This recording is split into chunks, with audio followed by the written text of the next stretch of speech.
AFTV 1-0 to the Arsenal. Comfortable 1-0. A few people have said it. It was a comfortable 1-0, wasn't it? It was, and I think like after the first 20 minutes, I felt like we should have put them to the sword in those moments. And I think what was important was that we got that goal in those moments when we were kind of on top, because they had moments in the game where they kind of had the ball, they were probing, they were trying, but you never really felt probing. They never did nothing, did they? I mean, that's all they did was probe. That's what I'm saying.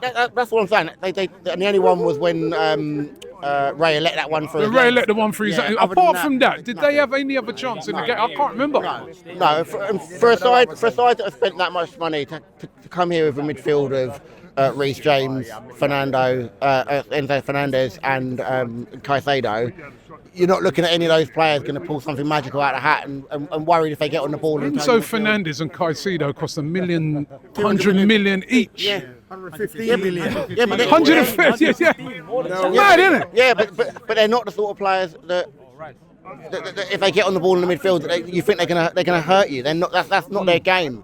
So obviously in games like this, they're massively missing Cole Palmer, and it shows in terms of the reliance. So one player out, and they didn't look like they were going to cause any sort of threat. And obviously, we're having to make shift or make do at the minute with a relatively makeshift front line. And Mourinho's getting a lot of credit today for the goal. He's getting a lot of credit for his performances.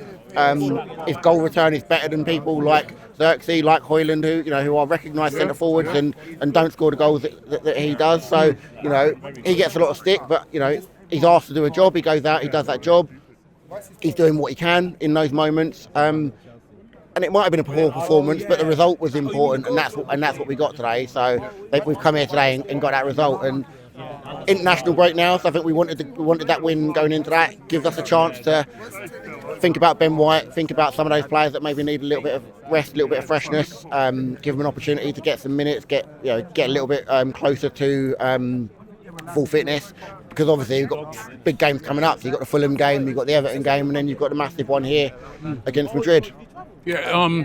Let's take a moment to just talk about Lewis-Shelly. You're talking about international games. Lewis-Shelly into the England squad, and again today, another really commanding performance. I mean, for a kid of 18, he plays like he's about 28. I mean, do you think he deserves to get into that England squad? Yeah, absolutely.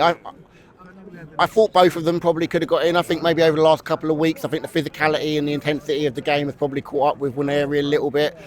Cramps a lot like in games, but physically, like Skelly is an absolute specimen, and it shows. And you watch the game today, and like Jadon Sancho is coming away from the wing to avoid having to go up against him. Neto's having to go out there. He looks comfortable in 1v1s. So he looks comfortable. He looks comfortable in possession. He looks comfortable out of possession. Absolute player. An absolute player. And it'll be interesting to kind of see where his career goes and where his career develops, and maybe how.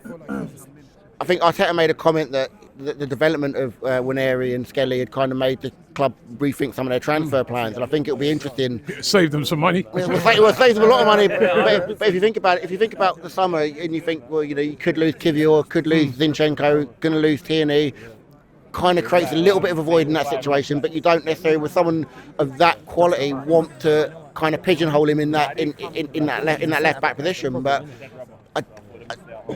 I'm pleased for him.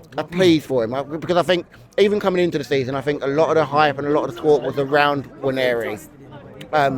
And Skelly, that kind of allowed him to kind of go about his business quietly, and he's done that. And even when all of the fullbacks, all of the left backs were fit, he was still the one that people were looking at and going, "You deserve." Like, they're not there on merit; they're there because they absolutely, their performances, both of them, their performances have earned them those spots. And we're looking at the starting lineup when they're not in it, going, they really should be in there. They really should be in there. So, it makes them a bit of a shoe-in for the England.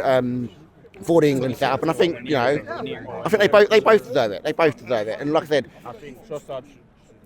big game coming up. The Everton game, the Fulham game. We talk about the Madrid game, and it is a big game. But we have to get through those. It can be really easy to kind of have half an eye on the Madrid game, but we actually have to be professional. Fulham have got to done a job. Against Spurs, we played them earlier in the season. They were a difficult proposition. Everton, that last game at Goodison. They're going to want to start. They're going to want to see the end of the season out well. But we're going to have to go and be professional. We're going to have to go and get those jobs, and we're going to have to take the momentum coming out of those games into that game against Madrid. And I think we stand a chance. You know, we came here almost 20 years ago to compete against those sorts of sides. So these are the big games that us as fans have wanted to play.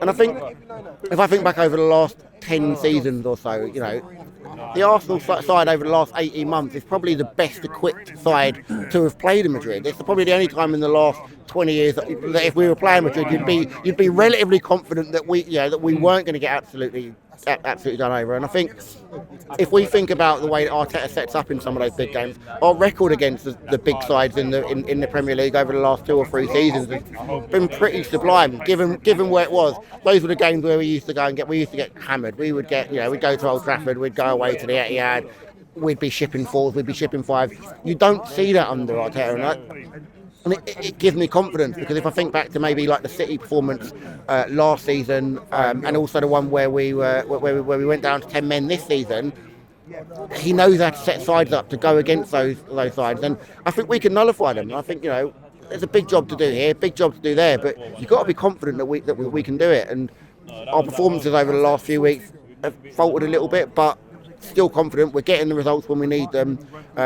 And, you know, international break gives us an opportunity now to just kind of rest a little bit. 3 big games coming up in that week, and I'm confident that we take wins in all 3 of them.